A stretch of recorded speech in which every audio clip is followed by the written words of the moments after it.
नमस्कार लाडक्या बहिणींनो, महाराष्ट्र राज्यातील लाडक्या बहिणींना आनंदाची बातमी। लाडक्या बहिणींना थेट 40,000 रुपये कर्ज, सरकारचा निर्णय जाहीर। या योजनेचा लाभ कसा घ्यायचा याची सविस्तर माहिती मी या व्हिडिओमध्ये सांगणार आहे, त्यामुळे हा व्हिडिओ शेवटपर्यंत नक्की बघा। तत्पूर्वी या चॅनलवर नवीन असाल तर लाईक आणि सबस्क्राइब करायला विसरू नका। राज्य सरकारने आपल्या यशस्वी मुख्यमंत्री माझी लाडकी बहीण योजनेमध्ये एक महत्त्वपूर्ण बदल करून महिलांना स्वयंरोजगाराच्या दिशेने प्रेरित करण्याचा निर्णय घेतला आहे। या नव्या उपक्रमात नोंदणी केलेल्या महिलांना 30 ते 40,000 रुपयांपर्यंत व्यावसायिक कर्ज उपलब्ध करून देण्यात येणार आहे। या निर्णयामुळे राज्यातील लाखो महिला आपले स्वप्नातील व्यवसाय सुरू करू शकणार आहेत। योजनेतील नवीन बदल आणि घोषणा। राज्याचे मुख्यमंत्री अजित पवार यांनी अलीकडेच केलेल्या घोषणेनुसार लाडकी बहीण योजनेतील सर्व पंजीकृत लाभार्थी महिलांना उद्योग सुरू करण्यासाठी विशेष कर्ज सुविधा उपलब्ध करून दिली जाणार आहे। हे कर्ज राज्य सरकारच्या हमीवर विविध बँकांमार्फत वितरित केले जाणार आहे। या योजनेचा मुख्य उद्देश महिलांना केवळ आर्थिक मदत देणे एवढाच नसून त्यांना स्वावलंबी बनवणे हा आहे।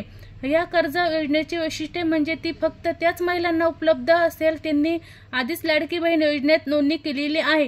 यामुळे एका बाजूने तर सध्याच्या लाभार्थींना अतिरिक्त फायदा मिळेल, तर दुसरीकडे नवीन अर्जदारांना या योजनेत सामील होण्यासाठी प्रेरणा मिळेल। लाभार्थी होण्यासाठी आवश्यक अटी। या कर्ज योजनेचा लाभ घेण्यासाठी काही विशिष्ट पात्रता निकष पूर्ण करणे आवश्यक आहे।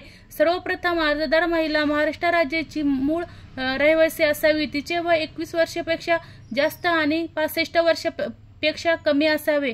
हे वय मर्यादा निश्चित करण्यामागे कारण म्हणजे या वयात महिला व्यवसाय सुरू करण्यासाठी सर्वात योग्य स्थितीत असतात। कुटुंबाचे एकूण वार्षिक उत्पन्न 2,50,000 रुपयांपेक्षा कमी असणे आवश्यक आहे। ही अट गरीब आणि मध्यमवर्गीय कुटुंबातील महिलांना प्राधान्य देण्यासाठी ठेवण्यात आली आहे। सर्वात महत्त्वाची गोष्ट म्हणजे अर्जदाराने आधीच लाडकी बहीण योजनेत नोंदणी केलेली असावी आणि तिला योजनेतून मासिक लाभ मिळत असावा। तसेच अर्जदाराचे बँक खाते आधार कार्डशी जोडलेले असणे अत्यंत आवश्यक आहे। हे यासाठी आवश्यक आहे की कर्जाची रक्कम थेट लाभार्थ्यांच्या खात्यात जमा करता येईल आणि पारदर्शकता राखता येईल। आवश्यक कागदपत्रांची यादी।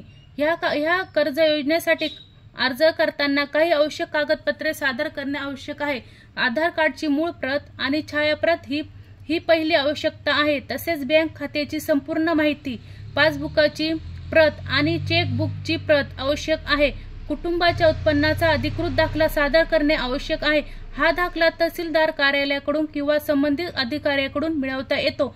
याशिवाय अर्जदाराने सुरू करायची व्यावसायिक एक साधी योजना तयार करावी लागते। या योजनेत व्यवसायाचा प्रकार, अपेक्षित खर्च, उत्पन्नाचा अंदाज आणि बाजारपेठेचे विश्लेषण समाविष्ट करावे।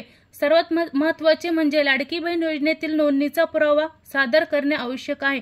हा पुरावा योजनेच्या ओळखपत्राच्या स्वरूपात किंवा लाभार्थी क्रमांकाच्या स्वरूपात असू शकतो। कर्जामुळे होणारे फायदे। या कर्ज योजनेचा अनेक व्यापक फायदे आहेत। सर्वप्रथम महिलांना स्वतंत्र व्यवसाय सुरू करण्याची संधी मिळते। त्या किराणा दुकान, कपड्यांचे दुकान, खाद्यपदार्थाचे उत्पादन, हस्तकला, सिलाई, कढाई, ब्युटी पार्लर यासारखे छोटे व्यवसाय करू शकतात। व्यवसायाच्या माध्यमातून महिलांमध्ये नवीन कौशल्य विकसित होतात, त्यांना बाजारपेठ समजते, ग्राहकांशी व्यवहार करायला शिकवते आणि आर्थिक नियोजन करायला मदत होते। हे कौशल्य त्यांच्या व्यक्तिमत्व विकासासाठी अत्यंत उपयुक्त ठरते। सामाजिक दृष्टीने पाहिल्यास स्वतःचा व्यवसाय असल्यामुळे महिलांचा आत्मविश्वास वाढतो आणि समाजात त्यांची प्रतिष्ठा वाढते। त्या केवळ घरगुती कामापुरत्या मर्यादित राहत नाही, तर आर्थिक क्षेत्रातही सक्रिय भूमिका घेतात। अंमलबजावणीतील आव्हाने आणि उपाय। कोणत्याही मोठ्या योजनेच्या अंमलबजावणीत काही आव्हाने येतात। ह्या योजनेतही काही समस्या येऊ शकतात। मुख्य समस्या म्हणजे पारदर्शकता राखणे आणि फक्त पात्र लाभार्थ्यांनाच लाभ मिळवून देणे। यासाठी सरकारने काटेकोर पडताळणी प्रक्रिया राबवण्याचे ठरवले आहे। प्रत्येक अर्जाची बारकाईने तपासणी केली जाईल आणि फक्त पात्र महिलांनाच कर्ज मंजूर केले जाईल।